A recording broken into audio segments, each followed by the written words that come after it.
Hello, everybody. If you are here, you are ready to learn about Walt Whitman, who is the next major author that we're going to be studying in this unit. I'm going to go through a brief PowerPoint presentation about his background and his style, but make sure that you watch the biography video. It's like 3 minutes long. Make sure you watch that in addition to viewing this presentation.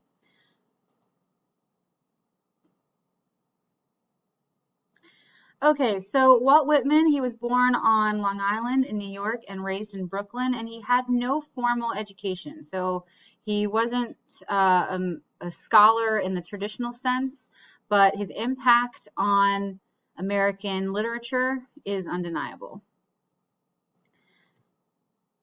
For work, Whitman worked as a newspaper writer. He wrote for a newspaper called the Brooklyn Eagle, but the paper ended up firing him because of his opposition to slavery. So like many of the other transcendentalists, he was against slavery and wanted to see it abolished. Whitman is also known for his patriotism. As you saw in the video, he witnessed a lot of war, specifically of wounded soldiers. So when he traveled across the country and observed the American landscape, that definitely found its way into his subject matter of the things that he wrote about. In terms of his poetic style, the reason that I like to include Whitman in this unit is because he definitely broke traditional rules of poetry. All of his poems are written in something called free verse, which means basically anything goes. There's no discernible rhyme scheme, no discernible meter. It's definitely not like Shakespeare and iambic pentameter. He does a stream of consciousness style writing, which I'll talk more about in a minute. So again, a regular meter and line length, and many of his poems recreate the rhythms of natural speech. And this is important because he was really the first American poet to do this. So as I said before, sort of the opposite of the rigidity of someone like Shakespeare. Pay attention when you're reading Whitman to his use of diction. Diction, again, is word choice. He oftentimes will use long lists of words to make his point, repetition of phrases, sentences, and words with similar structure to drive home his overall point. And remember, with poetry, it's not going to be so black and white. We're going to have to do a little bit of digging in order to figure out what Whitman is trying to say and what his message and point is. So again, the reason why I like to include Whitman with the Transcendentalists is because, he definitely falls into the same category as many of the Transcendentalists, even though he was writing a little bit later than people like Thoreau and Emerson. But they, just like the other Romantics, Whitman and the afterlife, that was a big theme in many of his poems. So there wasn't a big emphasis in his work on heaven. He believed instead that our power was here on earth, and that many religions believe in that beauty and sublime existence in the afterlife. Whitman really thought that that beauty and sublime existence lived here on earth. So just like Thanatopsis, the poem that you guys read last week, the idea that we never really leave the earth, our form just changes and the soul always lives on through nature.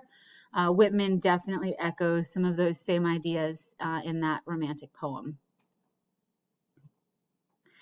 Okay, so what you're going to be reading today is a poem called Song of Myself, and this is from a much longer poem, and I've just pulled out a couple of excerpts that I think are the most worthy of our study.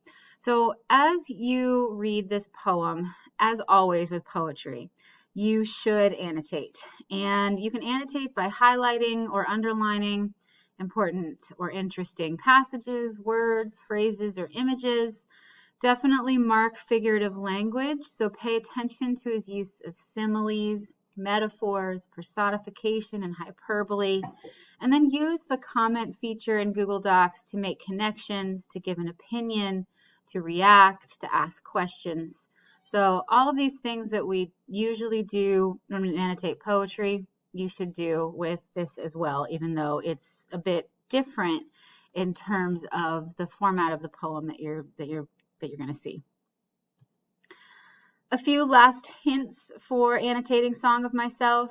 You're going to note that the sections are numbered. So when you see a number between the different stanzas, that just signals that this is a different section of the poem. So again, this is from a much longer work, and I've just pulled out several sections that I think are important. Pay attention not only to those things that I just talked about when you annotate poetry, like figurative language and important words and phrases, but also think about the romantics and the transcendentalists when you're reading his work. Think about how he focuses on the importance of the individual's role in society, the importance of looking inward, of understanding yourself, of the individual's impact on the world. In that same vein, think about how Whitman trusts his own gut. He follows his own intuition and listens and follows his heart.